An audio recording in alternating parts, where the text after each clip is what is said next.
안녕하세요. 베이비 사이언스 뱃사예요. 이 채널은 제가 지금 8주 된 아기 다미를 키우면서 근거 있는 육아 정보를 가지고 제대로 육아하고 싶은 마음에 공부를 시작했고 그 내용을 공유하기 위해 만든 채널이에요. 오늘 이야기할 주제는 수유텀 없는 아기가 행복한 이유. 제가 조리원을 막 퇴원하고 모유 수유를 할 때 어느 블로그에서 수유텀에 관한 글을 읽고 2시간의 수유텀을 지키려고 노력했던 때가 있어요.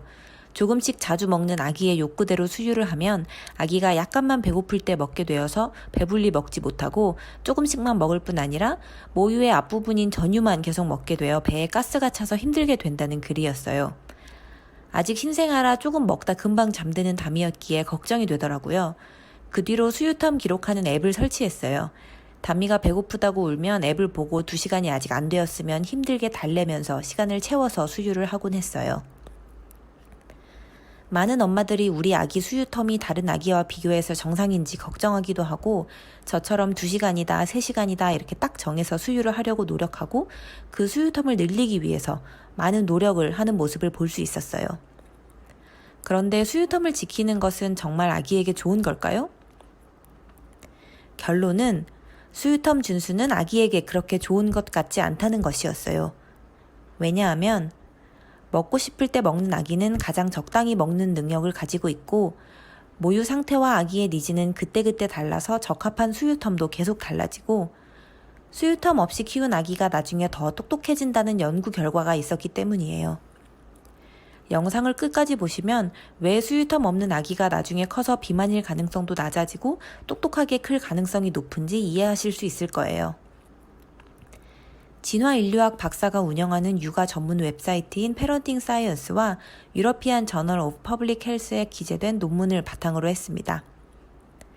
먹고 싶을 때 먹는 아기가 가장 적당히 먹는 이유. 아기들은 배고픔과 포만감이라는 내부 감각을 잘 활용해서 자기에게 필요한 시점에 필요한 칼로리만큼 딱 먹는 능력, 즉 셀프 레귤레이션 능력이 뛰어나다는 것이 연구를 통해 밝혀졌다고 해요. 모유든 분유든 간에 상관없이요. 배불러도 계속 먹기도 하는 어른보다 자제력은 더 나은 거죠. 그런데 엄마가 아기의 신호대로 먹이지 않고 수유텀을 지켰을 때 나중에 아이가 커서 비만이 될 확률이 더 높았어요. 그 이유는 엄마가 아기의 신호를 자꾸 무시하면 아기는 배고플 때 먹고 배부를 때 그만 먹는 섭취량 조절 능력을 서서히 잃게 되기 때문이에요. 아기는 배고프니까 먹는다는 법칙보다 먹을 시간이 되었으니 먹는다는 사회적 기준에 따라 혹은 언제 밥 달라는 요청이 거부될지 모르니 가능한 때 많이 먹어야지와 같은 보상심리와 같은 감정에 따라 먹게 되고 이는 과식으로 이어진다는 것이에요. 또 모유의 상황과 아기의 니즈는 그때그때 달라요. 아기가 더 활동을 많이 할 때도 있을 것이고 열이 나서 수분이 더 필요할 때도 있을 것이고 급성장기라 더 자주 먹어야 할 때도 있을 거예요. 많은 아기들에게서 나타나는 주로 저녁 때 더 자주 먹는 경향인 클러스터 피딩이 발생할 때도 있고요. 그리고 엄마마다 모유에 함유된 지방량, 즉 칼로리가 달라요. 식사량, 체질량, 엄마의 나이, 사회 경제적 지위, 흡연 여부 등 다양한 요소들이 이 지방량에 영향을 미친다고 해요. 연구 결과 100ml의 모유에 함유된 지방량은 2g에서 5g까지 다양했어요. 즉 어떤 엄마의 모유는 다른 엄마의 모유보다 지방 함유량이 2배 이상일 수 있다는 말이에요. 예를 들어 지방 함유량이 낮은 모유를 먹는 아기는 위의 용량이 한정되어 있기 때문에 아무리 배불리 먹는다 해도 1시간 만에 또 먹어야 할 수도 있다는 거죠. 일괄적으로 4주 된 아기는 2시간 만에 한 번, 이런 식으로 수유텀을 정하는 것 자체가 말이 안 되겠죠. 또한 모유에 함유된 지방량은 하루 중에도 크게 변해요. 모유가 가슴에 많이 차 있는 아침에는 지방 함유량이 낮고 가슴이 말랑해지는 저녁 때에는 지방 함유량이 높아요. 이 이야기는 전유 후유에 대한 다른 영상에서 추후에 더 설명드리도록 할게요. 또한 출산 후 몇 개월에 걸쳐 아기의 칼로리 필요에 맞게 전반적인 지방 함유량이 서서히 높아져요. 엄마가 이런 변화까지 고려해서 수유텀을 정하는 것은 현실적으로 불가능해요. 실제 모유를 먹고 있는 아기가 가장 잘 알 수밖에 없겠죠? 마지막으로 수유텀을 지켜 먹은 아기와 먹고 싶을 때 먹은 아기의 IQ를 몇 년 후에 측정해 본 연구가 있어요.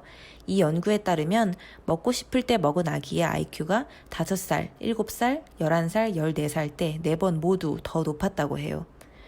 연구의 저자는 그 이유를 크게 세 가지로 꼽았는데요. 첫 번째, 먹고 싶은 대로 먹은 아기의 경우 완모 성공 비율이 더 높았기 때문일 수 있다. 두 번째, 먹고 싶은 대로 먹을 때 더 작게 수유하게 되는데 이게 어떤 방식으로든 간에 지능에 영향을 미쳤을 수 있다. 세 번째, 아기의 삶에 있어 가장 큰 활동이 되는 게 먹는 활동인데 이 활동을 엄마가 하라는 대로 하느냐, 아기가 주도적으로 하느냐에 따라 아기의 주도적인 성격이 형성되거나 형성되지 않을 수 있고 이게 나중에 학습에의 적극성과 IQ에 영향을 미쳤을 수 있다는 거예요. 이에 대해 패런팅 사이언스의 저자는 아기의 밥 달라는 요청이 계속되어 거부당하는 것은 반응적인 육아, 즉 아기의 요구에 바로바로 대응해주는 육아가 아니라는 점을 지적하고 있어요. 전반적으로 반응적인 육아를 했을 때 아기의 뇌 발달이 더 촉진된다는 연구 결과가 많이 있거든요. 정리하면 아기가 보내는 신호에 따라 수유할 때 아기는 자신의 상황, 즉 모유의 상태와 니즈에 맞게 먹는 양과 간격을 최적화할 수 있는 능력을 가지고 있어요.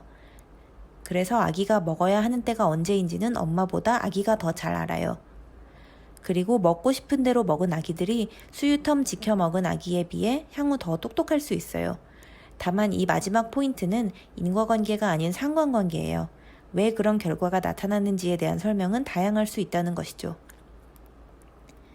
제가 공부를 하고 나서 수유텀을 더 이상 기록하지 않게 된 건 뻔한 일이겠죠? 배고파하는 기미가 보이면 바로 주고 있어요.